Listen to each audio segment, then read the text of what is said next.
प्रकरणावर नवीन वादंग या विषयावर आपण भाष्य करणार आहोत। आपण जर या चॅनलवर नवीन असाल तर जरूर हे सबस्क्राइब बघा। अशा प्रकारचे नवनवीन व्हिडिओ ऐकण्यासाठी हे आपल्याला उपयुक्त ठरेल। तर राज्यामध्ये जुने प्रकरण काढायची आणि महत्त्वाच्या विषयाला बगल द्यायची अशा प्रकारचं धोरण सुरू आहे की काय असं म्हणायला भरपूर वाव आहे। 300 वर्षापेक्षा जास्त वर्ष झाली त्या औरंग्याच्या कबरीला, त्याचा वाद उकरून काढला, त्यावरून दंगल पेटली, त्यावरून नागपूर पेटलं, इकडे धाराशिवमध्ये वाद झाला, संभाजीनगर इथं या ठिकाणी कडक सुरक्षा व्यवस्था या ठिकाणी आहे, राज्यामध्ये तणावाचं वातावरण निर्माण आहे। हे प्रकरण संपतंय न संपतंय, तोच पुन्हा आणखी एका प्रकरणाला या ठिकाणी काल मोठ्या प्रमाणावर त्याची चर्चा झाली। दिशा सालियन नावाची एक अभिनेत्री आहे आणि जिचा खून जून 2020 मध्ये त्या ठिकाणी खून झाला, हत्या झाली किंवा आणखी काय झालं हा प्रश्न वादातीत जरी असला तरी त्या मृत्यूवरून पुन्हा आज या ठिकाणी राजकारण सुरू झालेलं आहे। निमित्त ठरलंय, तिच्या वडिलांनी उच्च न्यायालयाचा दरवाजा ठोठावला आहे आणि उच्च न्यायालय त्या ठिकाणी जो काय असेल तो निर्णय घेईल। मात्र या न्यायप्रविष्ट प्रकरणामध्ये सुद्धा या ठिकाणी विधिमंडळामध्ये जोरदार घमासान या ठिकाणी सुरू झालेला आहे आणि सत्ताधाऱ्यांनीच सभागृहाचं कामकाज बंद पाडण्याचा या ठिकाणी कार्यक्रम हाती घेतला का काय अशी शंका वाटू लागलेली आहे। भारतीय जनता पक्षाचे आमदार साटम साहेब यांनी हा प्रश्न मांडला आणि त्याला सरकारचे 2 मंत्री नितेश राणे साहेब आणि शंभूराज देसाई यांनी पाठबळ दिलं। त्याचबरोबर आणखी काही लोक या ठिकाणी उठले। त्याचबरोबर विधान परिषदेमध्ये तोच राडा झाला। त्या ठिकाणी अनिल परब आणि चित्राताई वाघ यांच्यामध्ये सुद्धा अशाच प्रकारचं आरोप प्रत्यारोपाच्या फैरी त्या ठिकाणी झाल्या। तर सत्ताधारी गटाचे काही आमदारांनी सुद्धा या प्रकरणामध्ये आदित्य ठाकरे यांची बाजू घेतली। त्यामध्ये शिवसेना शिंदे गटाचे आमदार बांगर असतील, भारतीय जनता पक्षाचे आमदार सुधीर भाऊ मुनगंटीवार असतील, याशिवाय राष्ट्रवादी अजित पवार गटाचे आमदार अमोल मिटकरी असतील, यांनी सुद्धा अशा प्रकारचं या ठिकाणी या प्रकरणावर पडदा टाकण्याचा प्रयत्न केला।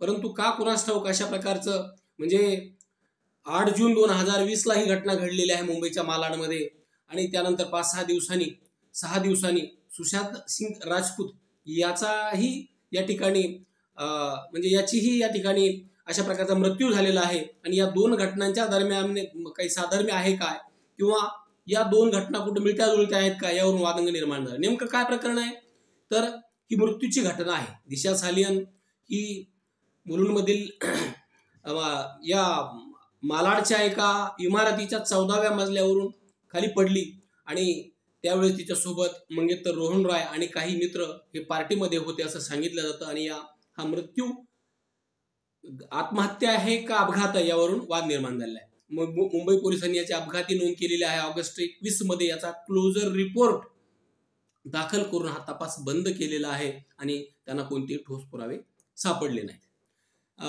यावरून आरोप आणि कयास झालेले आहेत। भाजपाचे ज्येष्ठ नेते नारायण राणे साहेब असतील, मंत्री नितेश राणे असतील, यांनी यावरून वेळोवेळी अशा प्रकारची वक्तव्य केलेली आहेत।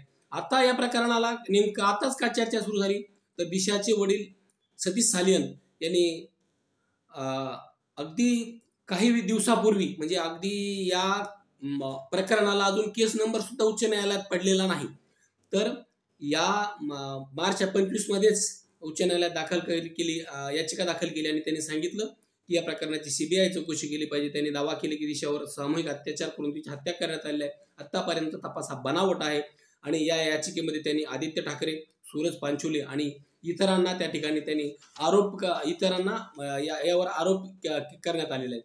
याचबरोबर सतीश सालियन यांनी 2020 मध्ये हे नाकारलं होतं। मात्र माध्यमांना आपल्या मुलीच्या बदनामीपासून दूर राहण्याची विनंतीही त्यांनी तेव्हा 2020 मध्ये केली होती। मात्र त्यांचं हे गुम जेव्हा आता पुन्हा चर्चेचा विषय या ठिकाणी ठरलेला आहे। पण याचिका काय आहे की या प्रकरणाची सखोल चौकशी करण्यात यावी, CBI किंवा NIA कडे याचा तपास सोपवावा। त्यांचा दावा आहे की मुंबई पोलिसांनी ही आत्महत्या आहे किंवा घातपात आहे याचा बनावट निष्कर्ष काढून सत्य दडपण्याचा प्रयत्न केलेला असं त्यांचं म्हणणं आहे। त्यांनी याचिकेत काही गंभीर आरोप केलेले आहे की सामूहिक अत्याचार करण्यात आला असून तिची हत्या करण्यात आलेली आहे. सतीश साले यांनी हा दावा केलेला आहे की फॉरेन्सिक तपासातील विसंगती या ठिकाणी आहेत आणि जसं की ती 14व्या मजल्यावरून खाली पडली तशी तिच्या शरीरावर जखमा नाहीत. आणि या याचिकेत त्यांनी कारवाईची मागणी केली आहे. त्यामध्ये आदित्य ठाकरे असतील, सूरज पांचाली असतील, दिनू मोरिया असेल आणि इतर व्यक्तीवर काही आरोप करण्यात आले आहेत आणि त्यांनी या व्यक्तीविरोधात गुन्हा दाखल करून त्यांची चौकशी करण्यात यावी, ज्यात लाय डिटेक्टर असेल, नार्को टेस्ट असेल, ब्रेन मॅपिंग टेस्ट असेल याचा समावेश आहे. प्रामाणिक अधिकाऱ्याकडून तपास करण्यात यावा अशी त्यांनी मागणी केलेली आहे. आणि त्यांनी एक प्रकारे मुंबई पोलिसांवर अविश्वास व्यक्त केल्याचं दिसतंय. त्याशिवाय मोबाईलचं लोकेशन व कॉल रेकॉर्डिंग तपासली जावी असंही त्यांचं म्हणणं आहे. दिशाच्या मृत्यूच्या रात्री म्हणजे 8 जून 2020 ते सुशांत सिंगचा मृत्यू 13 ते 14 जून 2020 या 6-7 दिवसामध्ये या काळातील आदित्य ठाकरे, सूरज पांचोली, एकता कपूर, सचिन वाझे, रिया चक्रवर्ती आणि इतर व्यक्तींचे मोबाईल लोकेशन आणि कॉल रेकॉर्डिंग तपासण्याची मागणी त्यांनी यामध्ये केली आहे. मुंबई पोलिसांवर संशय त्यांनी घेतलेला आहे. तपासात हलगर्जीपणा आणि सत्य दडपण्याचा आरोप त्यांनी केला आहे. फॉरेन्सिक तपासण्याची योग्य दिशेनं झाला नाही, पोस्टमार्टम रिपोर्ट बनावट आहे असा दावा त्यांनी केलेला आहे. आणि तत्कालीन मुंबईच्या महापौर किशोरी पेडणेकर आणि महाविकास आघाडीच्या नेत्यांनी या प्रकरणावर दबाव टाकल्याचाही त्यांनी आरोप केला आहे. तर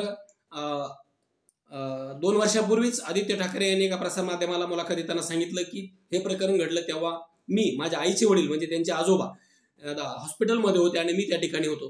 पुन्हा काल ज्यांना प्रसारमाध्यमांनी प्रश्न केला तर त्यांनी सांगितलं की मी आता यावर म्हणजे गेल्या 5 वर्षापासून हे प्रकरण माझा पिच्छा सोडत नाही, मी यावर आता बोलणार नाही, जे काय बोलायचं ते कोर्टात आहे. एक मात्र सत्य आहे की जुने प्रकरण उकरून काढून म्हणजे ते कबर असेल किंवा दिशा साले असेल, नवीन प्रकरणावर किंवा नवीन समस्येवर या ठिकाणी याला बगल देण्याचा प्रयत्न होतोय की काय असं म्हणायला वाव आहे.